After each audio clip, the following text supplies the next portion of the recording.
channel Planty Princess. My name is Ashley. Today we are going to be doing a really neat little planty project.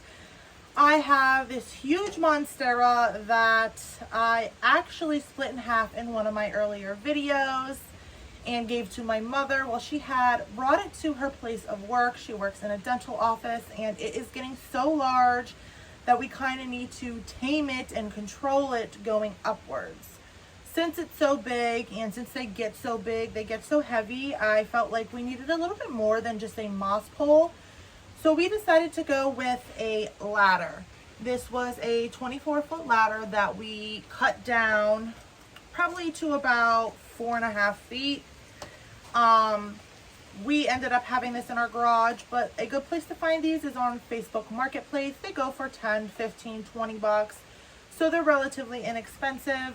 It's just an old wooden ladder. We're going to sand it down. We're going to throw some paint on it. I'm going to be kind of going for a brushed off olden kind of rustic look with this. Now when you're going for a look like that, you kind of just got to go with the flow and see how it turns out, because it's not something standard. It's not a standard look that you can really control. So we'll start with sanding it, we'll put some paint on it, and then in another video or later in this video, I will show you how we are going to assemble it onto the Monstera. So to start off, you definitely want to wear a pair of gloves. These old ladders, especially when they're not freshly sanded, get really splintery, and it's hard to see that. In some of the rougher spots, you can see that you may get a splinter if you run your hand along it, but there's always places that you can't see even a little splinter sticking up. So I would definitely recommend wearing gloves when you're working with old wood to prevent yourself from getting any splinters. Now, as I mentioned, we're going to throw some paint on this. So when I'm sanding, I'm basically sanding to get all those rough spots where you would get splinters out.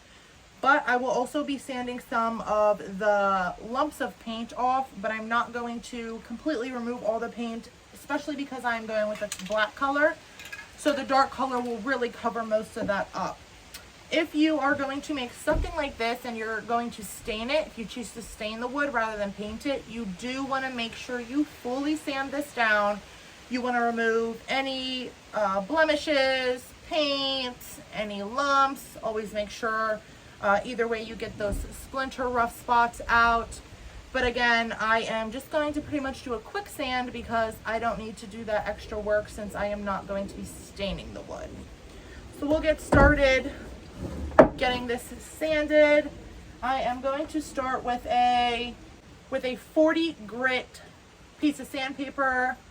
The lower the number, the more gritty and rough the sandpaper is.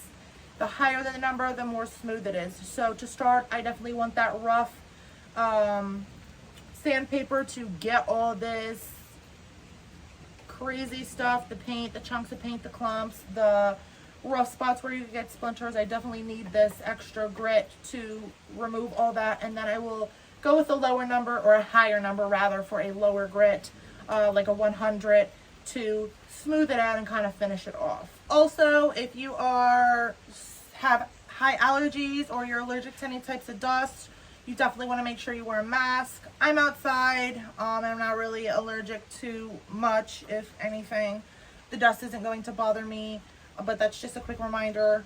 If that is something that will bother you, definitely make sure you're covering your nose and your mouth. You can even cover your eyes from anything that would fly up with a pair of glasses or safety goggles to make sure your face is fully protected. So we'll go ahead and we'll get started with the sanding.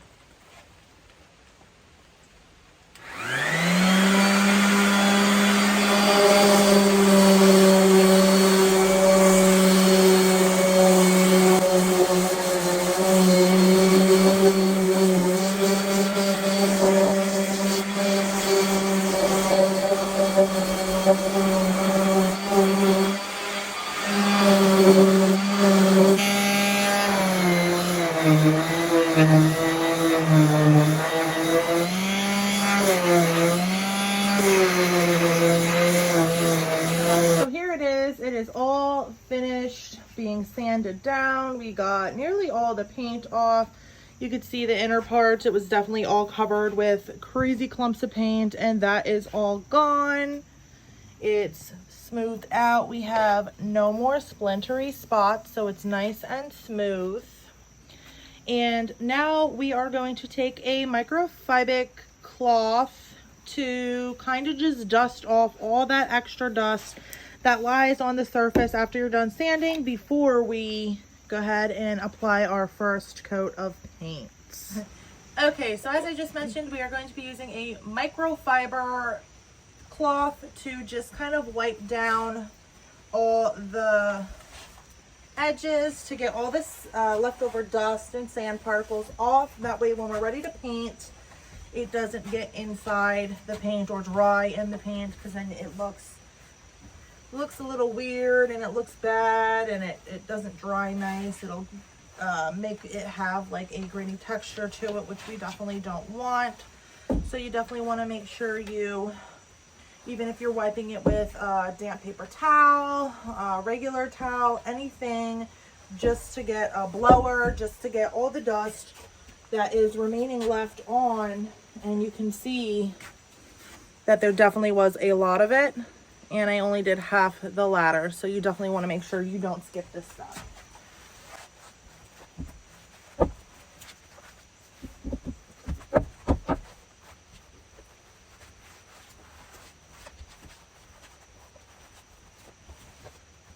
So now that we got all the dust off, we are going to start applying our first layer of paint. I am just using a rich black home decor chalk paint.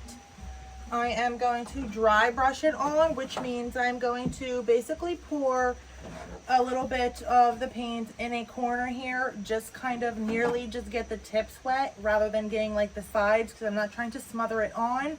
I want a light layer. So because of the look that I'm going for, it will kind of help appeal to that same look by leaving, you know, not covering the whole thing in black all at one time. So we're going to go ahead and dry brush the first coat on, see how it turns out, and then we'll decide if we need another coat or not.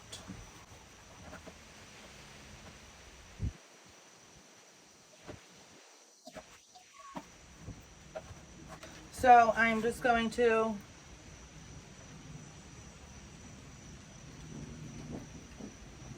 get the tip and lightly just kind of get it on here. Like I said, I don't want to cover the whole thing completely. I want to leave some spots of the wood showing because I want that brushed off, sanded off paint look sort of to it.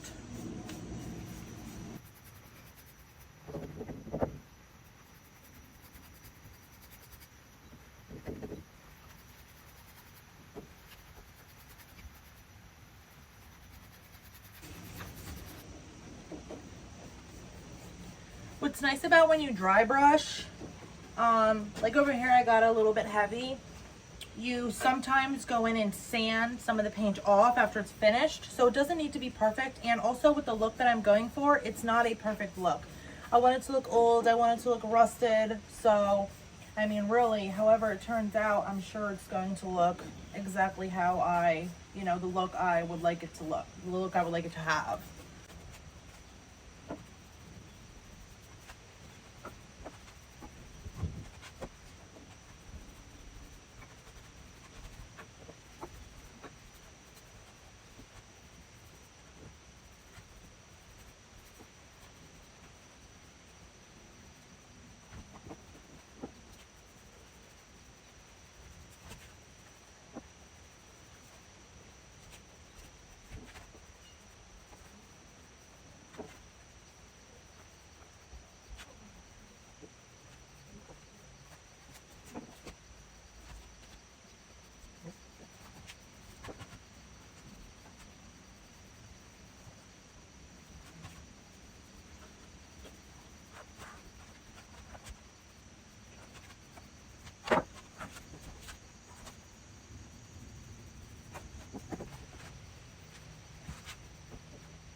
dry painting, longer strokes are definitely better.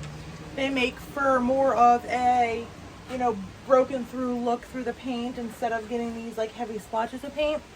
Also, one thing that I wanted to add that I didn't do and I am not going to do is, especially when you're working with old ladders, it gets wobbly. So you can go in with glue and, you know, wood glue and kind of glue around each of these ladder steps here to keep it from being wobbly like that. Again, I am not going to do that. I don't find it necessary for what I'm using this ladder for, but that is definitely something you can do if you want your ladder more stable, depending on what type of plant you're putting on, how big it is, how big you're planning to let it get, and you know, how you're going to be assembling it for the plant makes a difference as well. The way I'm assembling this for my plant, it's going to be actually extra sturdy, so I don't need to go ahead and take that extra step. So we're going to go ahead and let this dry. We'll see how it looks when it dries, and in a day or two I'll be back to finish the next coat and finish this Monstera trellis up. All right, so we're finally here. We are in my mother's dental office and we are getting ready to repot this Monstera and add the ladder to it. As you saw earlier in the video, we sanded down the ladder, we kind of painted it a little bit, and this is what we were going to be using for our trellis. So currently we have this moss pole. It's a pretty decent sized moss pole, but as you can see, this plant is just getting a little crazy. It's starting to take on a little bit of like a wonky, really curvy shape. So we want to start early and get it on something that we can kind of control and train it to trellis on and grow up. Obviously the ladder currently is going to be a little bit large, but the plant will definitely grow into it. They already have some extremely large leaves. So this is definitely ready for something a little bigger, something a little more permanent that we won't have to dig this plant up again in the near future to change. So we're just gonna get started getting this plant out of the pot. I wanna add some fresh soil to it, some worm castings, stuff like that. I will definitely still be using a lot of this soil that's already in the pot, but I always like to get some fresh stuff in the pot. So now we have 3 different plants in here. It's gonna be a little hard to see, but we have this one here, we have this one here, and then we have this one right here. We are also not going to be putting the ladder inside the soil. We are going to be setting it along the window behind us and securing the Monstera to it that way. Just another quick and easy tip. We are also not going to be doing this step, but you could also get some type of wooden board to set the pot on and connect the ladder to. That way transportation is a little easier. This is not something that is going to be moved much. Maybe during the winter time, we'll slide it over from away from the cold glass. That way it doesn't, you know, affect yellowing of the leaves and stuff like that. But since it's not a far move, it won't really be too troubled for us. But if you're keeping your plant in a place where it's definitely going to be moved a distance, you might want to consider attaching your ladder to a board that the pot can sit on.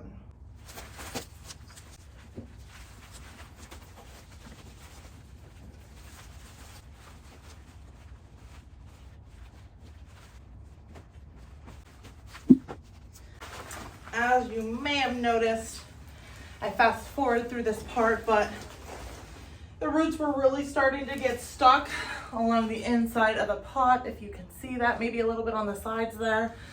There's some roots stuck there, which is all right, as long as the majority of the root system, you know, remains intact with the plant. Again, Monsteras aren't a very fussy plant, so honestly it will recover just fine. I'm not going to do too much for this part. I just wanted to give it some fresh soil before we, you know, start to trellis this up. You can see the big root ball that's containing all this soil currently. It's probably mostly roots. Not very much soil left in here. I am going to just tease this a little bit. There may be a lot of roots that aren't attached from me kind of ripping it out. And if I don't need those extra roots in there, we might as well get them out. So now we'll just get the pot filled back up, add some fresh soil to it. I'll put Most of this old soil at the bottom, and then I'll mix in some fresh. I mixed in worm castings already in the soil that I already mixed up, but I will also put some on the top. That way when we water, it will add a little more nutrients back into the soil. And then we're also going to top this off with Lickables to try and help prevent fungus gnats and pests of that nature.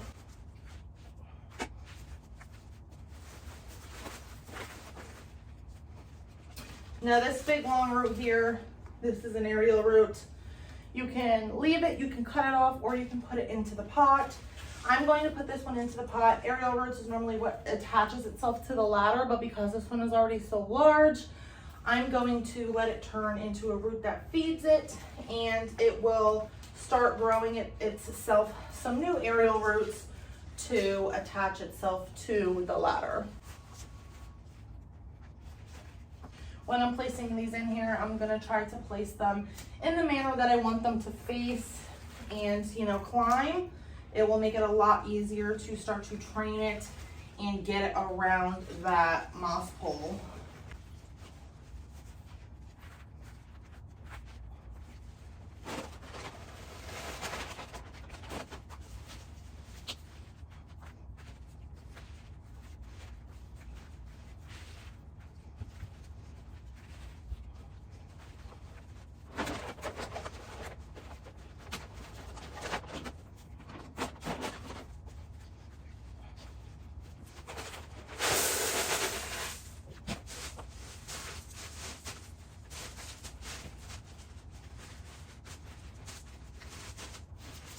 So there we have our plant repotted. Now we're going to move it over and start attaching it to the ladder.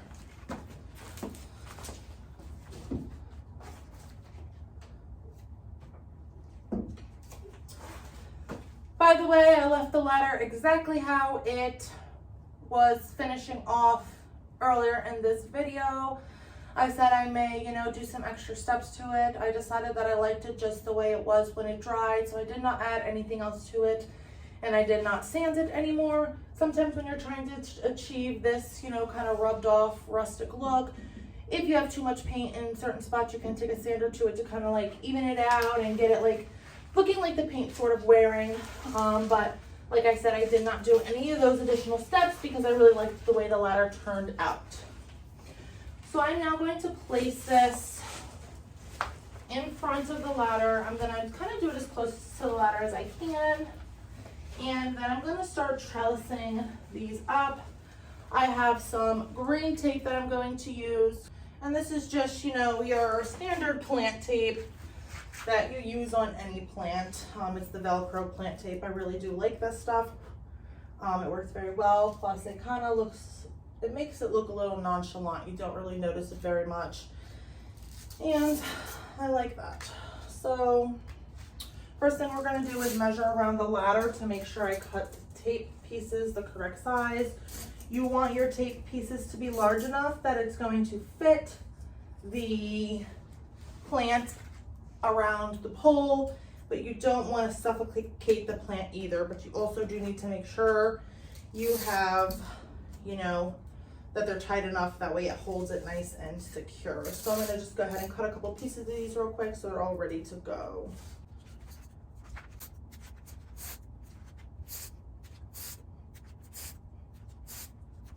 What's nice is, since they're Velcro, you can really stick them anywhere. I prefer to cut them a little bigger than smaller because you can adjust them when they're bigger. If they're too small, then you're wasting the tape. Of course, save it for another plant, but it just makes it easier to make them a little bigger from the start.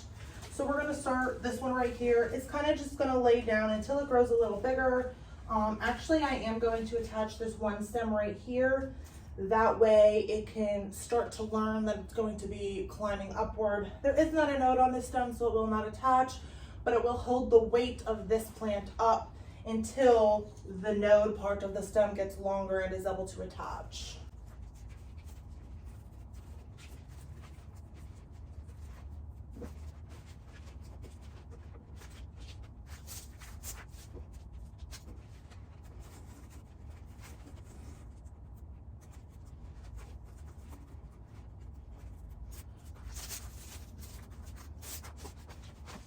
Now this is going to be the hard one because it's growing a little awkward. So I'm going to bend it as much as possible to get it where I want it without snapping the stem. You do want to be a little careful because these will snap if you're pulling them too much. So we won't be able to reshape this stem, but I can put it in a place kind of like here where it looks nice. And from there on, as it's growing, before it completely kind of gets stiff like that, I will be sure to make sure that we attach it as it grows when the new stems first come out. That way it can kind of, from here on out, grow straight to help give it some more support.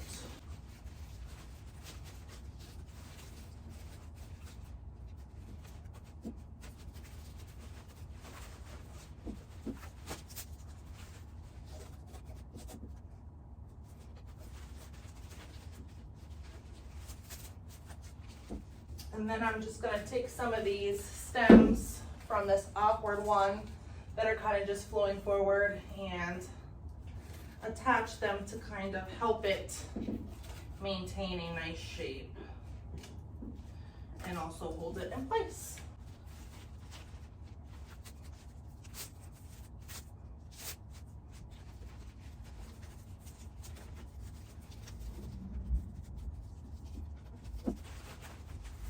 Now leaves that they're kind of a lot bent that way. The light's coming from behind it. I can also place a grow light somewhere above it here to kind of plants grow towards the light. So to kind of shift the way the plant is shaped or shift the way the plant is facing, I could put lights in the opposite direction and that will help them to turn towards the light and straighten out.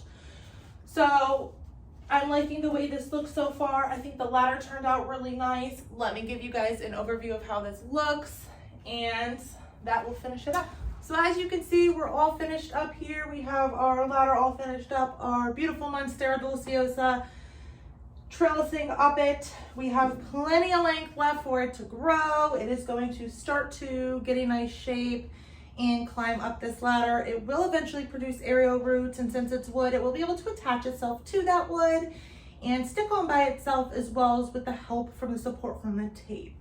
I'm really excited to see how this goes. This turned out to be a very successful project, a very awesome and unique trellis for my Monstera Deliciosa. I hope this video was something that you enjoyed. I hope this idea was something that you enjoyed and may consider trying for some of your larger plants at home that need something to climb. Thank you for joining me in another video. Don't forget to like, comment, and subscribe if you're interested in the content I provide. And as always, every plant's a princess. Bye.